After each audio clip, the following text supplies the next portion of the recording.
Full and final settlement હવે માત્ર 2 દિવસમાં થઈ જશે કે ઓછા સમયમાં થઈ જશે એવો સરકારે નિયમ જાહેર કર્યા હતા કે જેથી કર્મચારીને વધારે સમય ફૂલ એન્ડ ફાઇનલ સેટલમેન્ટ માટે રાહ ન જોવી પડે. પણ હવે પ્રશ્ન એ થાય છે કે આ લાગુ ક્યાં થયું છે? જેમ મેં પહેલાં કીધું હતું એમ કે કેટલી કંપનીઓ આને લાગુ કરે છે, કેટલે માન્ય રાખે છે. તો હવે થયું એવું કે દેશની બહુ જ મોટી કંપની, વિશ્વભરમાં જેનું નામ છે અને બહુ નામાંકિત કંપની છે કે જે આપણે ટોપ 10માં પણ એનો સમાવેશ કરી શકીએ ભારત દેશમાંથી. તો એમાં એક મારો મિત્ર નોકરી કરતો હતો ને એને એ જોબ છોડ્યા પછી નોટિસ પીરિયડ કંઈક 2-2.5 મહિનાનો હતો.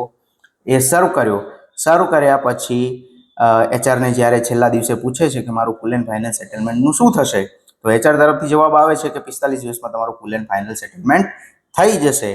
તો હવે એમ્પ્લોયે કીધું કે મારા મિત્રએ કીધું કે હવે સરકારે તો નવા નિયમ લાગુ કરી દીધા છે, તો મને એ પ્રમાણે ટૂંક સમયમાં મને મારું ફૂલ એન્ડ ફાઇનલ સેટલમેન્ટ મળી જવું જોઈએ.